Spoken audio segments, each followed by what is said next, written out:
Lexim prej librit të Izakiel profet. Kështu thot Zoti hyj, ja unë po ju bashkoj bijtë e Izraelit nga popujt ku jam të tretur.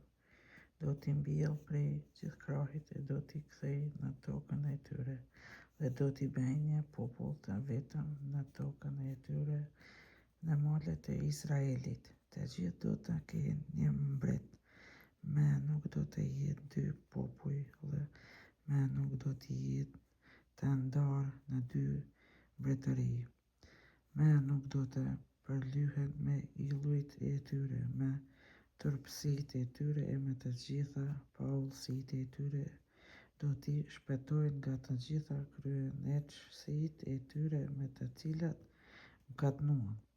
Do t'i pastroj, ata do të jenë populli im e unë do të jem hyj i tyre. Mbret do të kenë shërbetorin tim Davidin, e të gjithë do të kenë një bari të vetëm. Do të jetojnë në gjyqjet e mia, e do t'i kthejnë udhënimet e mia e me jetë do t'i zbatoj. Do të banoj në tokë që ai ja lurova Jakopit, shërbetorit tim, në cilin banuam etrit tuaj. Në të do të banojnë ata e fëmijët e tyre dhe bijtë e bijave të tyre përgjithmonë. Davidi, shërbëtori im, do të jetë prisi i tyre përgjithmonë.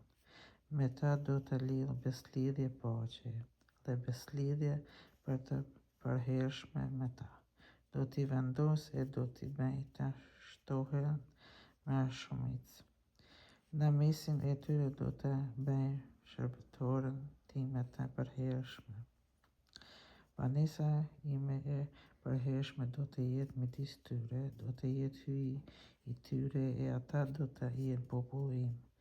Atëherë populli do të marrin vesh se unë jam Zoti, shëjtënuesi i Izraelit, kur ta vendos përgjithmonë shëjtënorën time në mesin e tyre.